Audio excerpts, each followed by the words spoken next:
Welcome, everyone, to the Chris Parrish Podcast. This is episode 122, entitled 2 Weeks Notice.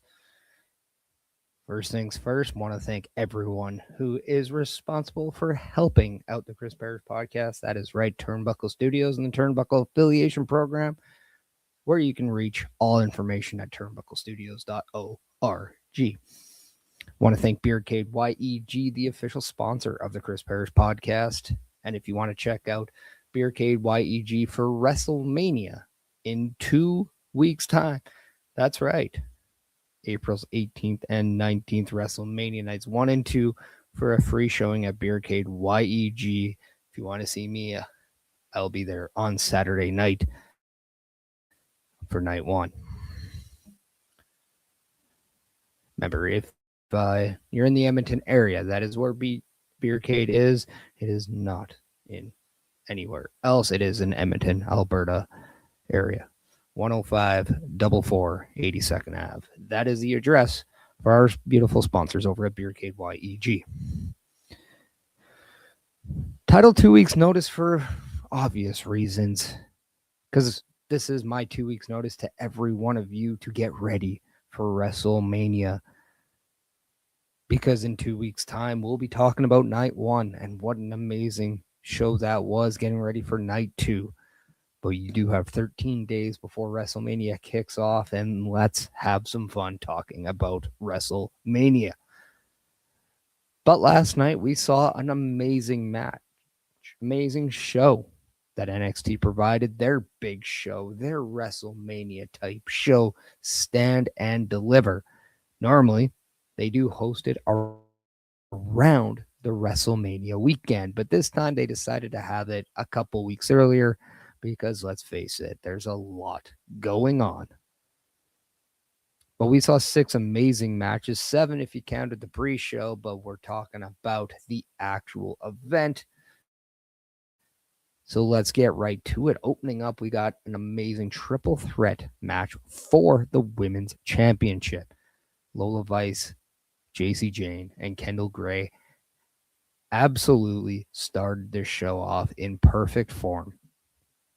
Now, what I love about Stand and Deliver as a whole is that we could see the very last appearances for people in NXT, and I thought that was the case for Jacy Jayne as we're rolling into this match. I don't think she needs to do anything more in NXT.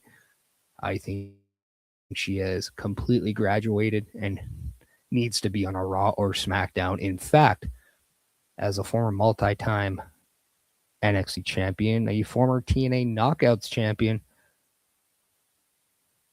I thought she did a fantastic job at being the leader of this division, especially going from Toxic Attraction to forming and leading Fatal Influence.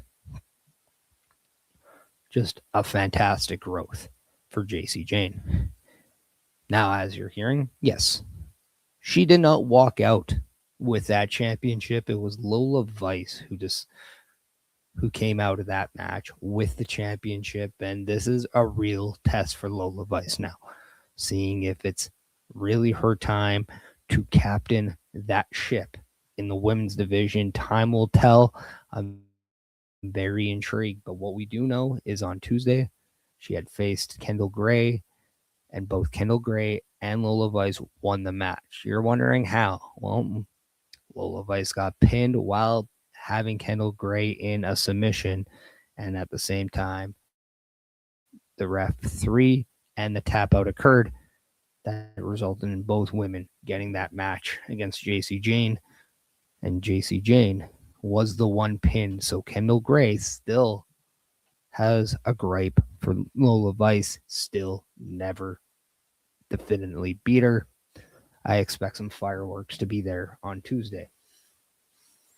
Got CBRS Entertainment coming in saying howdy. How's it going?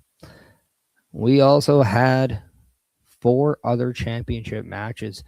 We saw the Vanity Project defeat Los Americanos to retain their tag team championship.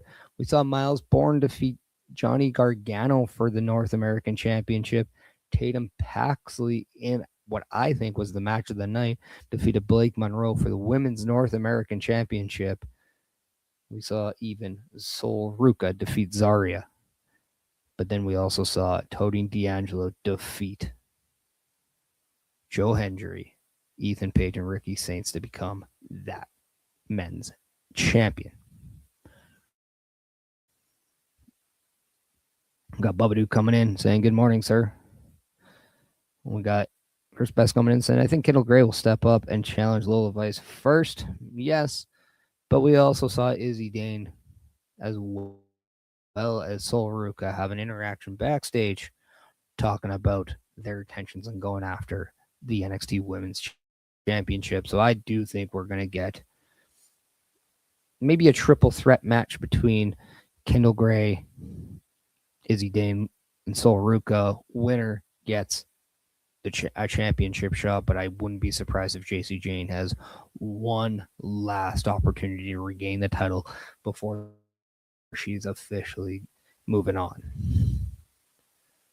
The one thing I do like about NXT, they do tie a lot of the stuff together, so that rematch clause that Jacy Jayne does have, I think will be done within the next couple weeks. Now, again, it doesn't have to be. We do remember just last year with Trick Williams Stand and Deliver. Yes, was more or less the big show for him, but we do know that sometimes we'll see talent after WrestleMania for a show or two and then go on. It's not always the Raw and SmackDown directly after, but man, it would be nice if WWE got back to that. Huh? I mean, and I think that's kind of where I'm kind of going, because if we go down the list, I think there could be 5 to 7 people from NXT that realistically we could see move on. One being Jacy Jayne. I wouldn't even be surprised if Fallon Henley's right there with her. We could see Joe Hendry, Ethan Page. I think all 4 of those are locks, really. And if Tony D'Angelo never won that championship, I could say, you know what? I do believe that he's ready to go to that next level. And kind of a curveball one, I do think Hank and Tank could be a surprise addition into the men's tag team division. It would be a lot of fun just to see them interact with Xavier Woods and Kofi Kingston. I think that'd be a completely different feud. It'd also be very interesting to see them go up against maybe the Viking or the War Raiders, and maybe just allowing the War Raiders to maybe go to the heel side a little bit. I don't think that would be such a bad idea. And then when we're really kind of looking into it, but I kind of just look down, and I know Blake Monroe has said that she is in no rush to moving up, but I mean, how good would her and somebody like a Chelsea Green be, or even a Tiffany Stratton, whether it's a team or whether they're just working with each other? But they would really clash very well. And we got Bobby Stats coming in saying, "Good afternoon. Thank you so much." I do want to let everybody know that this show is being brought to you on multiple platforms. So if you have a chance, please like, share, and follow this episode on any platform. If it's a subscription or a subscribe that you can, please do that. Or even if it's just to rate this episode, because let's remember, if you do miss any part of today's episode, it will be uploaded on Spotify, and you can go and check it out on Spotify. And guess what? It's in a video form too. So everything you see on any other platform, you'll also get on Spotify. I do want to let you know that this is also on multiple Twitch and YouTubes, so you can double dip if you want. Double dipping is allowed if it's in the like, share, follow train.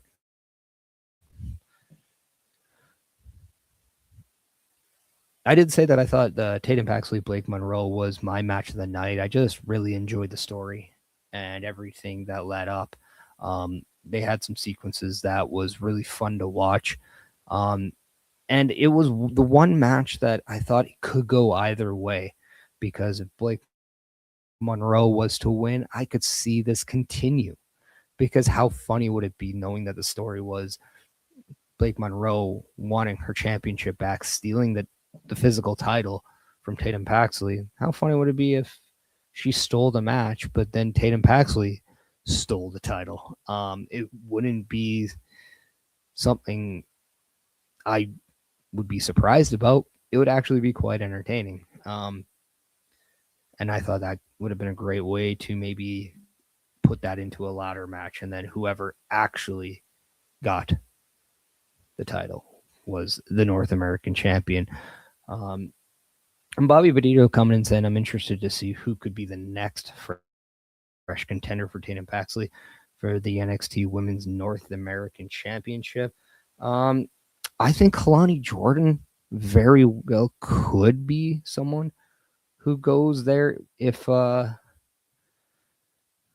she wants. That's someone that I wouldn't also be surprised who gets the call up. I just wouldn't be surprised, but at the same time, I do think that there's a little bit left in NXT for her as well. She was the first ever North American Women's Champion. She was a former TNA Women's Champion, but I wouldn't really be surprised if she's someone that could go into that spot. If by chance maybe Ariana Grace was to lose the TNA Knockouts title, I could see Ariana Grace then coming back and going after a North American Championship. But yeah, I mean, there's a lot, and I think one of the great things about NXT is that the women's division always has someone, even if you don't expect it. Like, where did Kendall Gray come from? And we all know that she was from Evolve, but in just 6-7 months, she really sprung out into the NXT scene and has carved a really solid path for her. And there's a lot of hope for the future of Kendall Gray. I think Kendall Gray very well could go after a North American Championship too.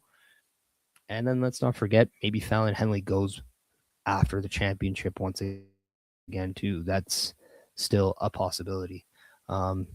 Yeah, that's the thing. The beauty about this time in NXT, we just don't know for sure what the plan is with a lot of people. There's only assumption, and it's a lot of fun to kind of play that. I know Bobby and Chris Besser coming in saying Jada Parker. Yeah, not somebody that I wouldn't be shocked with, but I would need Jada Parker then to kind of go into that heel territory, because right now, I don't know if you're going to go babyface over that championship for anything longer than a one-off.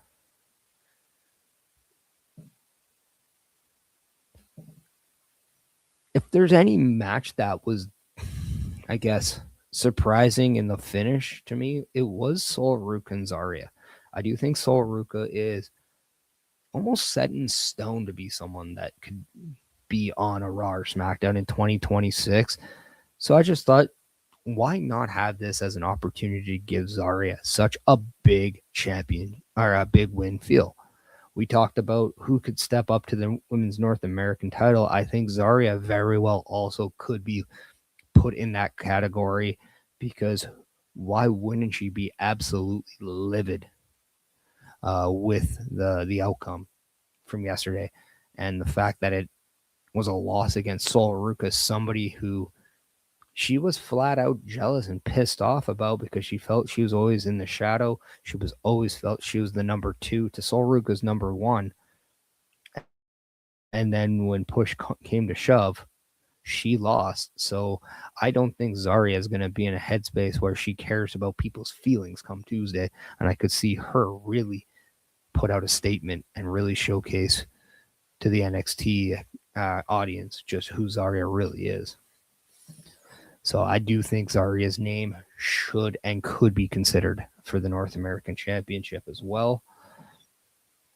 But yeah, I'm very intrigued with what they're gonna do with Zarya moving forward following this loss. I thought that was a big match for her and a very much a needed win that she did not get. Do want to let everybody know that Turnbuckle Studios is asking for assistance. That's right. If you want to be like Logan Thompson and tap in, this is your opportunity. All you have to do is go to turnbucklestudios.org/join, and you could answer the bell with Turnbuckle Studios and be a part of the Turnbuckle affiliation program. Check out this video, and then we'll get right back. A Turnbuckle affiliation program is looking for more people. If you have passion level for pro wrestling, sports, video games, or something else, then Turnbuckle Studios is the place to be. If you have ever wanted to pursue content creation and want to join our team, then we would love to have you. Check out turnbucklestudios.org or contact us by email today because your future is now, and we want you to tap in.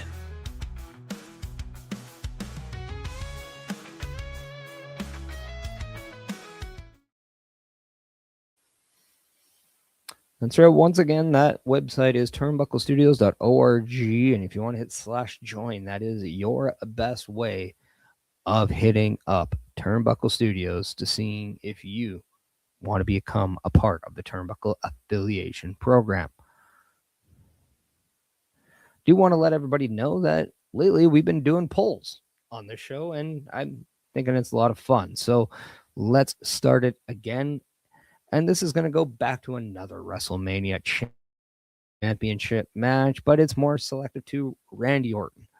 Does Randy Orton become a 15-time WWE champion at WrestleMania 42? If you're in the comment section, type 1 for yes and type 2 for no. That's 1 for yes, 2 for no. Does Randy Orton become a 15-time world champion at WrestleMania 42? All in all, yeah, I do give Stand and Deliver a huge thumbs up. If you want me to go back to the how many beers out of the 6-pack I give it, I think I give it a solid 4.3. Let's give it a 4.4 out of 6. I do think that is a good score. There's definitely things that I would have done maybe a little differently. No show's ever perfect. I'm not going to be that guy, but there's always something you can improve on. But to me, I do think that there's always something about the main event for the men's right now that I just think that more could have been done. And I do think more could have been done with that Fatal 4-Way. I think maybe if I really wanted something, I would have made that a pure elimination match. I think that would have got a little bit more traction. I really did like the interaction between Ricky Saints and Ethan Page, but that needed to be more. And for whatever reason, I don't think the energy that they had in this match allowed somebody like Tony D'Angelo to really like showcase himself to the best. I have seen Tony D'Angelo in better showings. I don't think he was terrible, but I do think Tony D'Angelo didn't look like the absolute beast that he did back at Vengeance Day, especially when he went up against Dion Lennox. I thought that was a completely different showing. Plus, as much as I love watching Joe Hendry, his pace of this match always seems to slow down. And I just didn't think it fit with Tony D'Angelo. And I really I'm really intrigued to see with Tony D'Angelo who's kind of the next up for him, because I do think somebody really needs to bring it with Tony D'Angelo. I really do. He's a good mix of speed and aggression. But let me know what you think. Let me know how you guys thought Stand and Deliver went. I did like it, but I do think there was some improvement needed, or things to improve, that is. But that's just my personal opinion. Let me know what yours is in the comments below. As we now talk towards more of the news and the big happenings in WWE this past week. And I can't really go past any further than the topic at hand in that poll. Randy Orton reveals that Pat McAfee was the person on the phone this entire time. And I know people aren't exactly thrilled with Pat McAfee being that person. But at the same time, this is a situation where I want to see where it leads to. I want to see how it transforms, because the difference between Pat McAfee and Travis Scott, in my opinion, is Pat McAfee's already been accepted by the WWE audience. Travis Scott was never. And I do think that's a big difference. I think Pat McAfee has showcased that he is willing to put in the work, unlike Travis Scott did. I think Travis Scott never really wanted to get into the ring and perform. Pat McAfee has, and he's had a lot of impressive performances, which goes all the way back to when he started up in NXT versus Adam Cole. Baby. Had to. So I don't understand why there's so much hate on Pat McAfee. I can understand if people wanted something else. That's completely understandable. But to just throw so much shade on Pat McAfee and to say, well, Randy Orton said wrestling has more than one royal family, and just to come to the conclusion that it needed to be a second or third generation superstar or somebody within a wrestling family, I thought was a little extreme, especially when you think about it, Randy Orton could just be talking about his family and the family that he cares about. Really, because really Cody Rhodes' story was always about winning the championship that his father didn't, and the wrestling has more than one royal family was a shot to the McMahon family. So we're taking the McMahon, we're taking the Rhodes. Randy's just making sure the Orton name is being put in this, and we all know that the Samoan dynasty that Roman Reigns carried on his back during his historic title run was always represented. So yeah, if anything, this just showcases more truth to the fact that those words at the beginning of Cody Rhodes' theme song are correct. But it doesn't mean that this is all about a wrestling family. No, Randy Orton told you on Friday that the only family he cares about were the ones sitting in the front row, his wife, his children. That is the people that he cares about. So he's taking that whole family aspect away, and he's taking away the whole wrestling family, and he's talking about his immediate family. And I thought that was an interesting switch. And I thought the one thing about Pat McAfee being that guy was that it was unexpected. Just because it wasn't who you wanted didn't and doesn't make it bad. It just makes it different. And I think in this case, you got to give us some time to see what it goes to, what it becomes, before we really say if it was good or not. The one thing we could say about Travis Scott, because there's always been these comparisons, and there's been a lot of comparing Travis Scott and Pat McAfee, is that Travis Scott never fully put in the work to be respected and accepted with the WWE universe. Pat McAfee has already done that, and I think people really need to just be patient and see how things play, because I do remember when Pat McAfee was wrestling and there were some things, there's some chatter going online, be like, oh, how cool would it be if we got the two punters in the WWE together? Well, now they are, and everybody's complaining. So it just showcases that I don't think wrestling fans truly know what they want at times. And this just might be one of those times, because I want to see where this goes. I'm not saying it's going to be great. I'm not even saying it's going to be good. but at least give it the right opportunity to allow it to try to be. And I think as wrestling fans, we forget that there's always a story that we need to listen to and we need to follow. Let me know your guys' thoughts in the chat, what you think about Pat McAfee and Randy Orton. Bobby coming in saying that he liked Vanity Project getting to compete at Stand and Deliver. I think the Vanity Project is going to be a great act in WWE, and I really hope, again, patience is with them and we don't split them up for the sake of, oh, what do we do now? Because you can't have them be the tag team champions for year upon year after year upon year. You got to do something with them. I think that this is a great act to start building and start shaping a real tag team division in NXT, because I do think that is a part of the show that you really need to put the work on. Bobby coming in saying, I'm interested in the pair of Randy Orton and Pat McAfee. As we have a Joyam coming in on X saying, bonjour to you, everybody. Thank you so much. My name is Chris Parrish. This is a Chris Parrish podcast. We do talk about pro wrestling. We do talk a lot of WWE. But let me know if you are a WWE fan. But bonjour to you. How are you doing today? I also would be remiss if I didn't wish everybody a happy Easter. It is Easter weekend, and this is Easter Sunday. So happy Easter to everyone out there.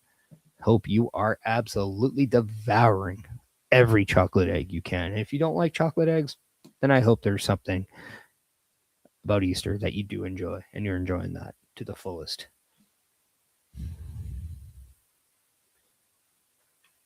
If there's one thing I know I personally enjoy, it's wrestling merchandise. I love wrestling clothes. In fact, I'm wearing an LA Knight t-shirt right now. Yeah.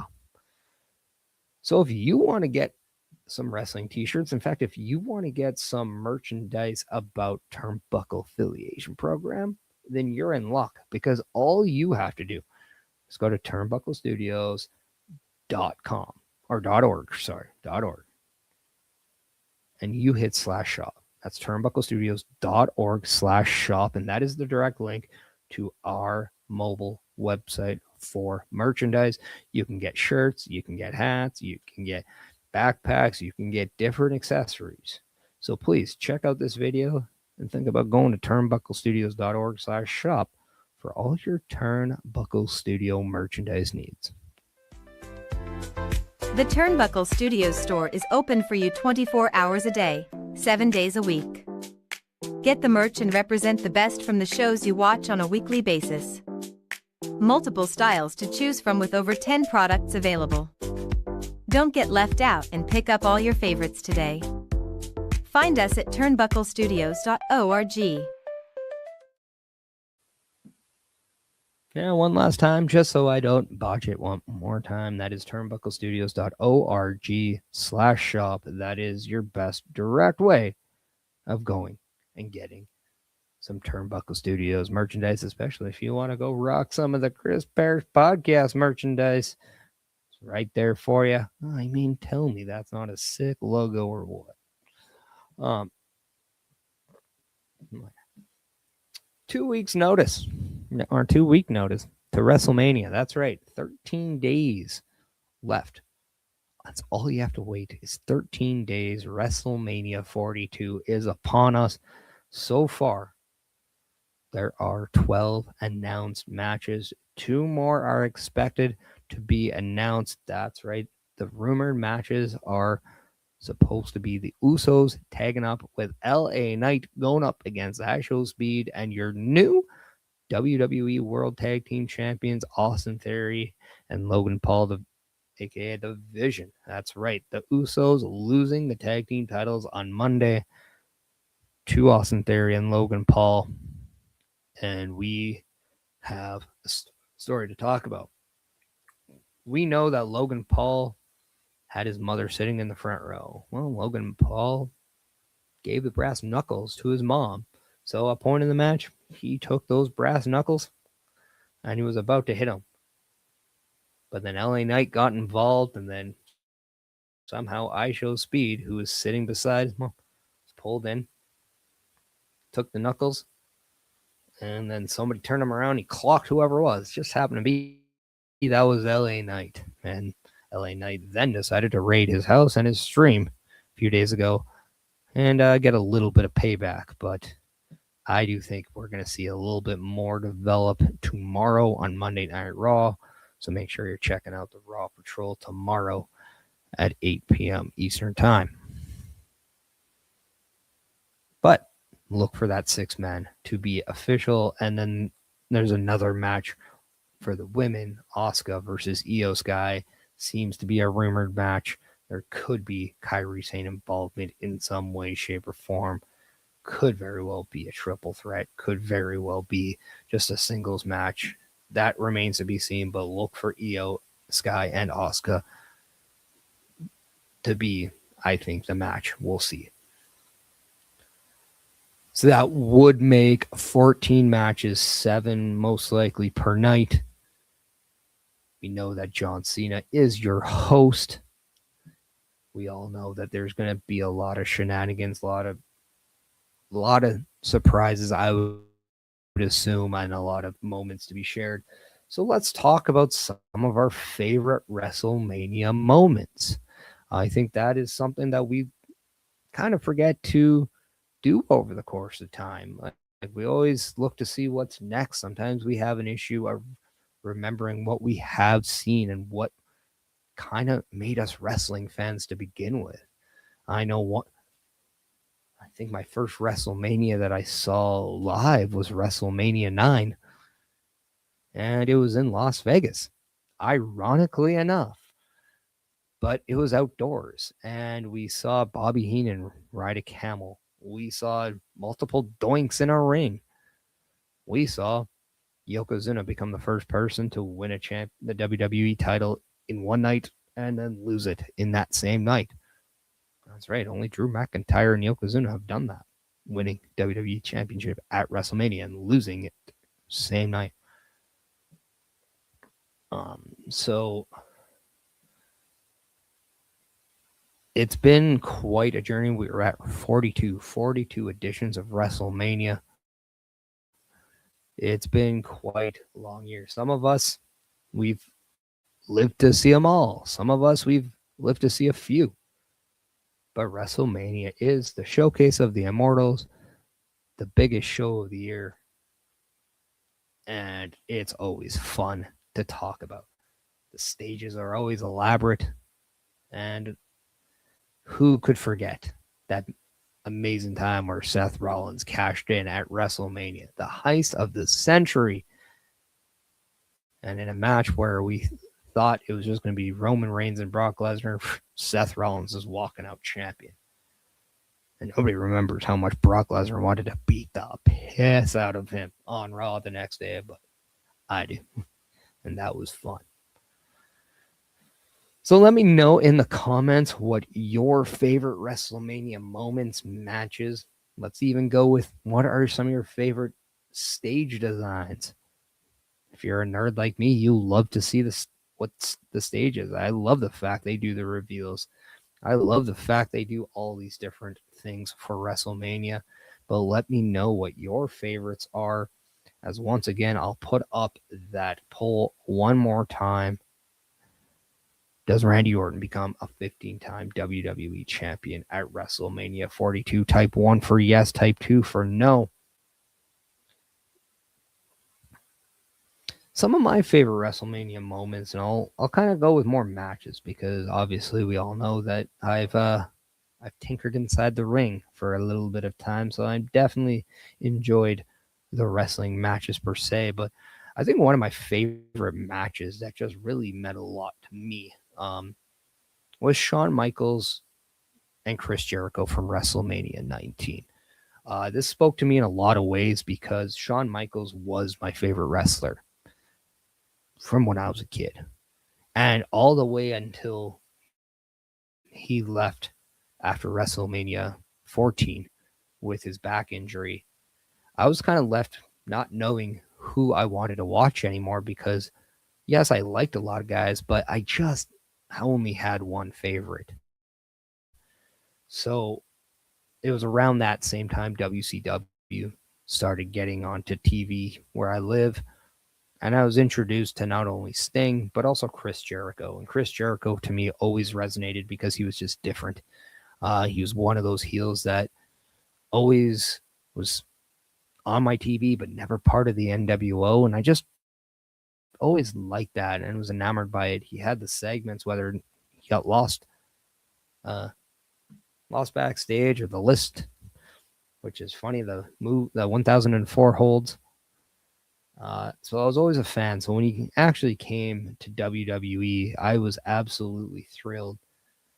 And then when WrestleMania 19 came and we had Shawn Michaels and Chris Jericho, and we had this story of Chris Jericho always loving Shawn Michaels and was always inspired by Shawn Michaels. And they had that video of both of them doing similar moves when they were younger. It just really spoke to me because those are two people that I've always looked up to in terms of being a wrestling fan. So they had that match at WrestleMania 19, and I think it was clearly the match of the night. And then on top of that, we saw a picture-perfect super kick from Chris Jericho onto Shawn Michaels. I will also say that that's probably my favorite set of gear from Chris Jericho. Like, just an absolute beautiful set. With the kind of the tealish blue and the gold, and just so good. But then what I loved too was we had this emotional moment after the match where it was going to be just a hug. Chris Jericho was crying. We know that Shawn Michaels knew that he kind of redefined that Mr. WrestleMania name once again. That was kind of the match he needed. And then they have this embrace hug, and it just was a feel-good moment. And then in pro wrestling form, Chris Jericho kicks him right in the testicles. That's right. I'm going to say testicles. Pat McAfee said balls. I'm saying testicles. It's more scientific. And then just the drop of Shawn Michaels. And then once he kind of got towards the midsection, the pie face down. And then you got the boos once again for Chris Jericho. And now, even though Chris Jericho lost this match, from a victory roll, by the way, the one move like you never thought, it wasn't a lion salt, a lion tamer, walls of Jericho, super kick, whatever. No, it was a victory roll.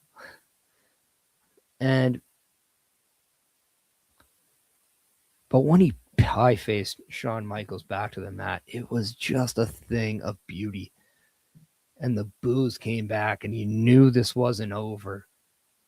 It was just so well done. And because of that, I was just excited to see it. Because once again, in my eyes, I knew I was going to get another match with these two, and I was absolutely excited.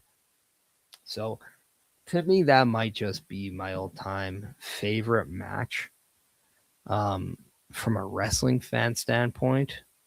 But I also look at matches in a weird way. Like, there are good matches, but then there are good matches for the situation. And this is where I go back to WrestleMania 10 with Bret Hart and Owen Hart. And you want to talk about just amazing technical opening matches. Bret Hart versus Owen Hart was a masterpiece. And knowing now that there's much more to how that match was made was just fantastic. And I'm going to say this is a match that spoke a lot to me because Owen Hart was the younger brother to Bret. And the reason why it speaks to me is I'm the youngest in my family. And the story was that it didn't matter what Owen did because anything Bret did was always looked to be more important because he was an older son and he was kind of the first person doing it. And in a weird way, I kind of understood that. And it really just hit home to me a little bit. And because of that, we saw Owen get the win. and it was awesome. Just a really good match. And then all of a sudden, we knew that later in the show, Bret Hart defeats Yokozuna, becomes the champion. Everyone's celebrating, and Owen Hart just walks maybe a quarter way down the aisle, and you see Macho Man inviting him in, and Owen Hart's just shaking his head and saying, "It's always about you."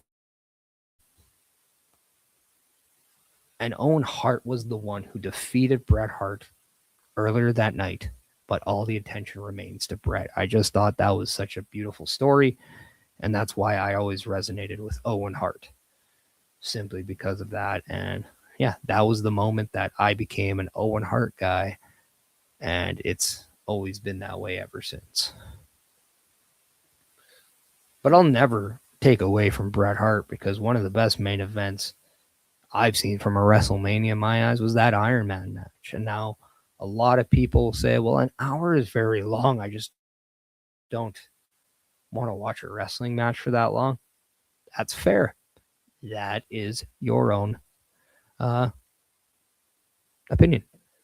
But I love watching these matches. I love watching the matches, especially when it's done right. I think Shawn Michaels, Bret Hart from WrestleMania 12 was just a fantastic match. But also take into account, I was a Shawn Michaels guy growing up.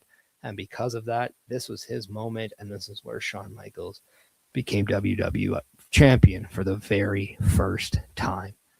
And because of that, I couldn't help but just be so enamored with the whole thing.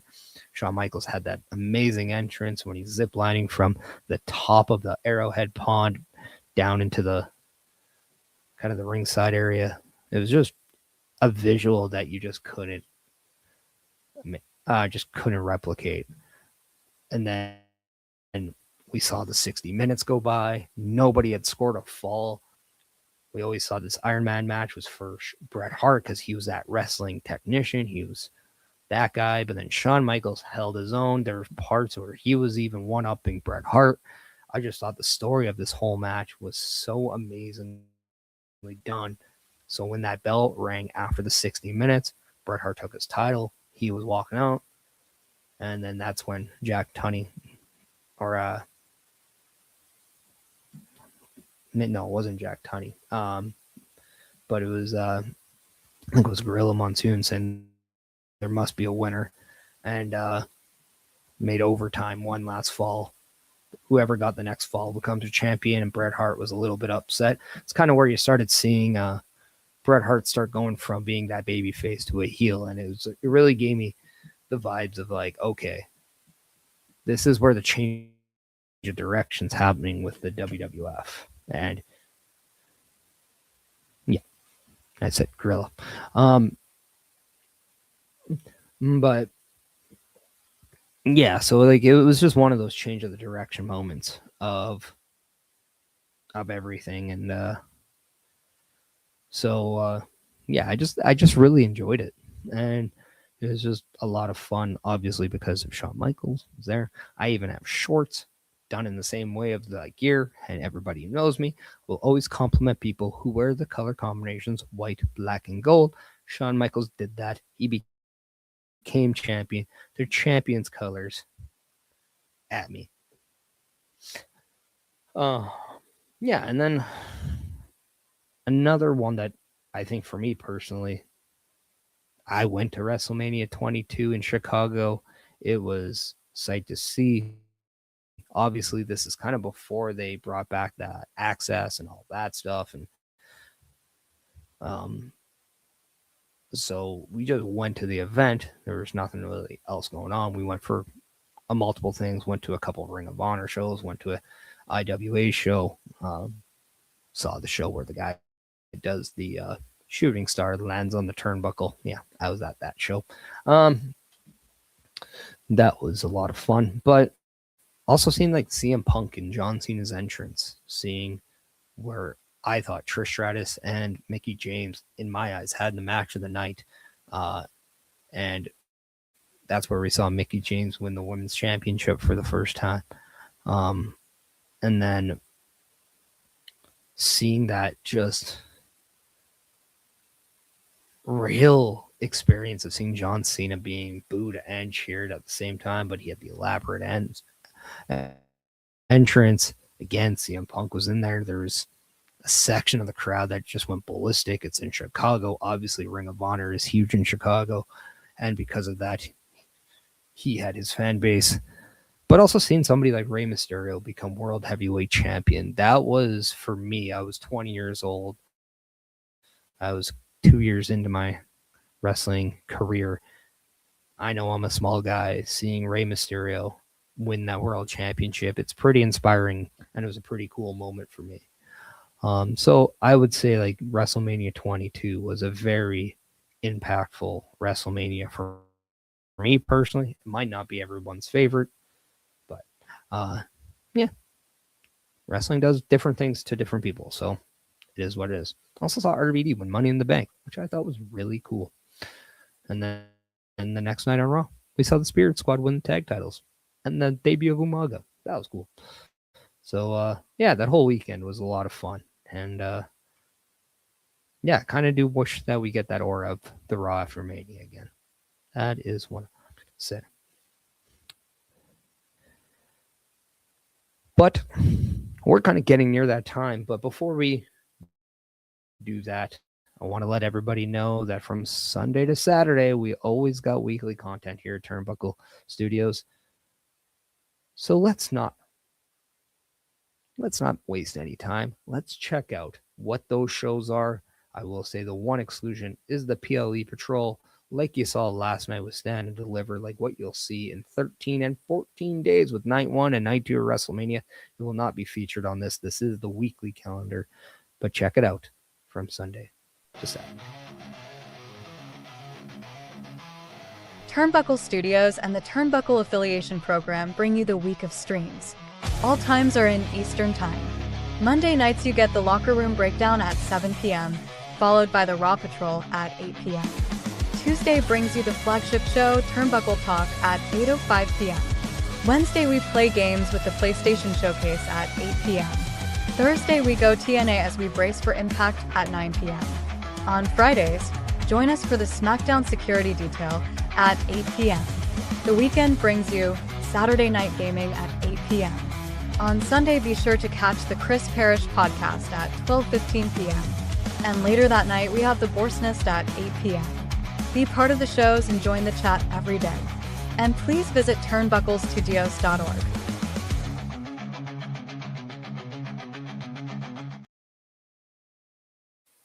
That's right. It asks you to go check out turnbucklestudios.org, but if you want to hit /shows, that is your best way to go and check out all those shows and even click to find the latest episodic show of that brand. All you have to do is go to turnbucklestudios.org/shows, and you will be able to go and click and get to your favorite show right there. It's that easy. Yeah, let me know in the comments what your favorite WrestleMania moment is. If I'm going to pick a moment of the recent time, I have to go back to WrestleMania 40. I think that main event really encapsulated a lot. That is the first time I really thought Triple H was going into that new era that he has said multiple times now, but it was really hard not to think that at the time, especially when you got all the nostalgic, you got all the stuff happening between that Roman Reigns and Cody match. You got that transition from being Roman Reigns as your champion now to Cody. It really seemed like we're moving in a different direction. So I really think from a recency, like that was great. And then obviously just last year with that triple threat, Bianca Belair, Rhea Ripley, Io Sky, I do think that match might replace Bayley Sasha in my eyes as one of my favorite women's matches that I've seen in WWE. So, yeah, so I have to give that some props as well. But I did say that it is kind of nearing that time. And yes, this has been episode 122. 2-week notice. Do want to let everybody know that we got episode 1, 2, 3 next week. And it is entitled Bets Are In. That's right, because it is officially the final Chris Parrish podcast before WrestleMania 42. Weird to say, but we only have one last one before WrestleMania 22. So bets are in. We're going to know every little thing about what's happening at WrestleMania. Or I hope we have a good amount of information. I'm going to assume all the matches are going to be made official by then. Then we can really set our sights on that. We will be going over the cards, having our fun predictions, and then checking everything out as well. So yeah, it's going to be a lot of fun. I can't wait to get there. Let me know in the comments what you think. Once again, type 1 for yes, 2 for no if you think Randy Orton is going to become a 15-time champion at WrestleMania 42. But this has been episode 122 of the Chris Parrish podcast, titled 2 Week Notice. I hope you are ready. I hope you are excited, because in 13 days, WrestleMania 42 is upon us, and it is going to be an absolute banger of a show. I do think we are getting ready for one of the better bell-to-bell WrestleManias that we know. So I hope you're ready. I hope in 2 weeks you are fully notified. But for now, I ask you to be happy, be healthy, because at the end of the day, you matter. Have a great day, everyone, and I'll see you next week for episode 1, 2, 3. Yeah.